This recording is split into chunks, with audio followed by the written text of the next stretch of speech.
Welcome back to Headlines. I'm Wes Austin, and these are today's top stories. First up, remember this California professor? Well, he's now been hit with felony charges for allegedly hurling tear gas canisters back at ICE agents. This professor looks like he's trying to solve the math problem. How much weed equals tenure? Then, a federal appeals court just blocked the shutdown and dismantling of the so-called Alligator Alcatraz migrant detention center. Disney built a Star Wars hotel in Florida and then had to shut it down. Florida builds Alligator Alcatraz and it's thriving. Next, the Wisconsin governor issued new rules to erase the term mother and father. At this rate, the only safe word left in Wisconsin will be cheese. And finally, new emails reveal that Joe Biden didn't even review the list of clemency recipients his auto pen signed off on. Shocker. An email said he doesn't review the warrants. Normally, that's the kind of honesty that Democrats try to catch and weed out before they're hired. And then we go on to the comment section. So we're going to be talking more about Judge Boasberg. Someone asked if his daughter was working for a place that was getting grant money. So we're going to take a look at that. Okay, let's dive in. Remember this guy? He's the California professor who was arrested for allegedly tossing a tear gas canister at ICE agents during a raid on a marijuana farm. He looks like he tried mixing edibles and minoxidil. He's now been hit with felony charges for assaulting a federal agent. If convicted, he faces up to 20 years in prison. In prison, showers are mandatory, so this might actually be the justice system working. The professor teaches math and philosophy at California State University, Channel Islands, and according to reports, he is still employed by the university. So, if you need help learning how to throw tear gas canisters while surrounded by the aroma of cannabis, Cal State Channel Islands is your place. Thanks to a federal appeals court, Alligator Alcatraz is back open for business. It's the only detention center where inmates are genuinely afraid of what's on the outside of the fence. An Obama-appointed district judge has ordered Florida and the Trump administration to not only close, but to also dismantle the Alligator Alcatraz detention center.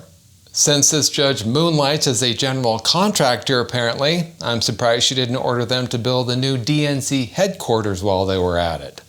The 11th Circuit Court of Appeals blocked the district judge's order and took her out to the woodshed in the process.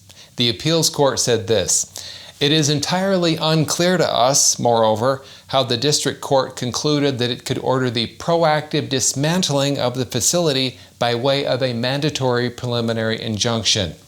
When the appeals court says entirely unclear, that's legal code for completely insane. The 11th Circuit continued, if there were a substantial likelihood that the plaintiffs would succeed on their NEPA claim, and as we've already explained, there isn't, the appropriate remedy at this stage might, at most, have been to enjoin the further use of or construction at the facility pending completion of an environmental impact study, not the affirmative expenditure of public monies to take it apart. Spending money to destroy something functional is typically reserved for Democrat-run cities. Wisconsin Governor Tony Evers just issued an administrative rule that replaces the word father with other parent. The next step will be downgrading dads to a +1.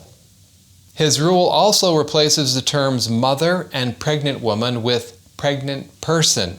As you may recall, earlier this year, the governor tried to replace the term mother with inseminated person. I know, it's confusing. If you start calling your mom the inseminated person, what are you going to call your sister? New emails show that Biden didn't even review the list of clemency recipients that his auto pen signed, and his auto pen is now pleading the fifth.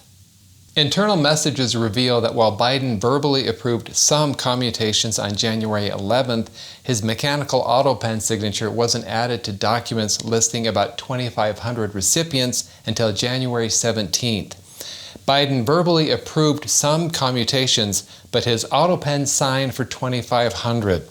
That's like ordering a coffee at Starbucks and getting a jacuzzi of pumpkin spice. On the night of January 16th, White House staff debated whether there was any proof Biden had signed off. The staff secretary demanded written confirmation before authorizing the auto pen, while a deputy White House counsel admitted in an email he doesn't review the warrants. And miraculously, just a few hours later, around 5 a.m., the mass clemency was announced because, of course, Joe Biden is known for working the midnight shift. The only way Biden was awake at 5 a.m. was if someone had to change his sheets.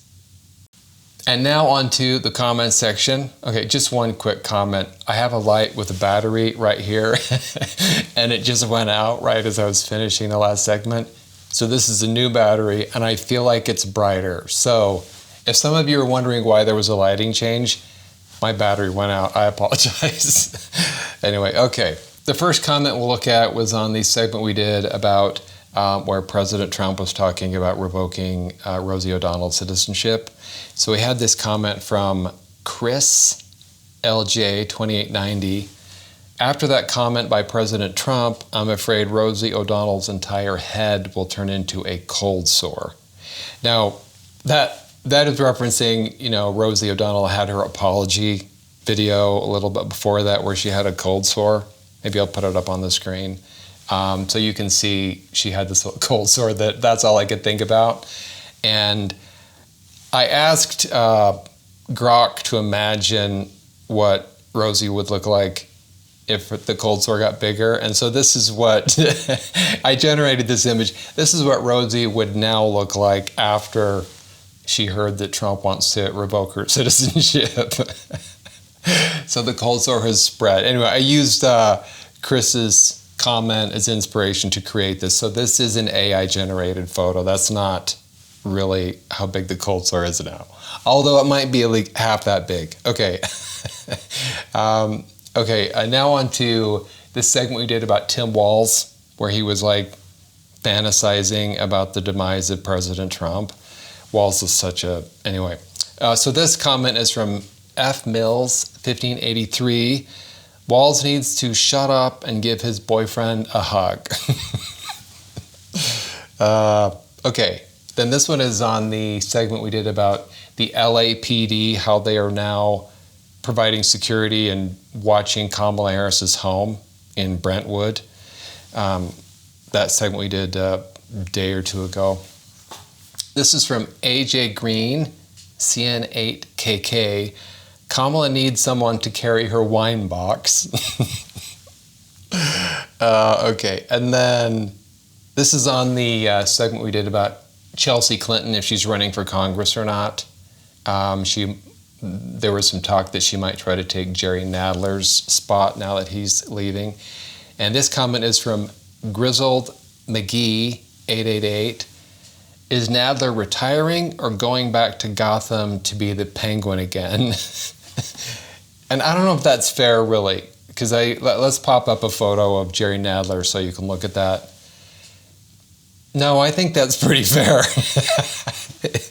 He does look a little bit like the Penguin. He did. I should have tried to get AI to do something with him and the Penguin, but anyway, he does a little bit. Okay, and now on to the more substantive comment, and this is on the segments. We've had a number of segments and comments talking about Judge James Boasberg, the chief judge in D.C. who seems to get all the Trump cases and always rules against Trump. So this is a question that we had, or a comment from Mills Z9K. Wasn't that judge's daughter getting money?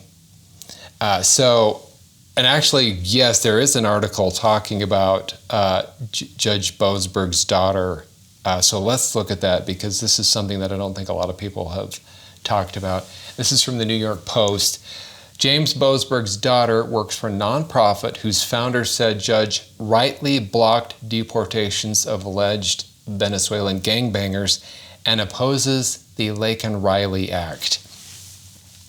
All right, and here are some segments, just some snippets about what she was doing.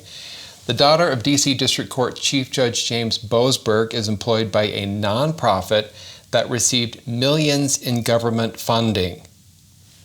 I mean, I already have a problem because President Trump, Doge, we're trying to stop waste, stop all this funding. And I have a problem with this judge for a lot of reasons. But now, if your daughter's getting government money from grants that I'm sure are on the chopping block, anyway, already a huge problem. Opposes the Lake and Riley Act, and whose founder argued that the jurist rightly blocked President Trump from swiftly deporting alleged Venezuelan gang members.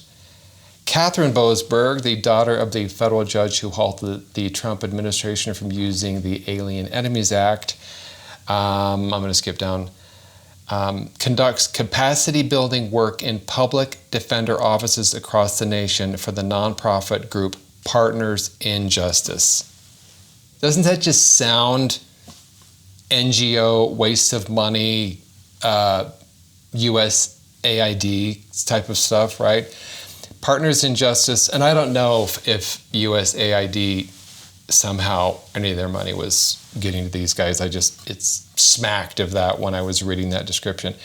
Partners in Justice removed Boasberg's biography page from its website after her father was assigned to the Alien Enemies Act case. Isn't that kind of a bad sign? They hear that Boasberg got the case and they immediately take her page down from their website. Now, why would you do that unless you thought, wait a minute, we're going to have a problem here? The group's latest tax filings show it received more than $3.3 million in government grants in 2023, which made up about half of the nonprofit's total revenues. And public social media posts from the group's founder demonstrate that it's staunchly pro-immigrant. So if they are staunchly pro-immigrant, I'm reading that as they're staunchly pro-illegal immigrant, because of course all of them just try to act like we're talking about all immigrants. We're always talking about the illegal immigrant problem, but they leave that off. So yeah, I think this is a real problem, and he shouldn't be on any of these cases because his daughter is working for this place that gets grant money that obviously is doing anything they can to help illegal immigrants. I'm sure of it. I mean, I've shown you the information that I had from the article, but I'm sure there's a lot more going on that wasn't listed here and that they don't probably want to advertise that they're doing. But anyway, this definitely reeks. Thanks for watching Headlines, and thank you everyone for sharing my links and videos with your friends and family. I really do appreciate it. I'm Wes Austin. Good night. Please like, comment, and subscribe.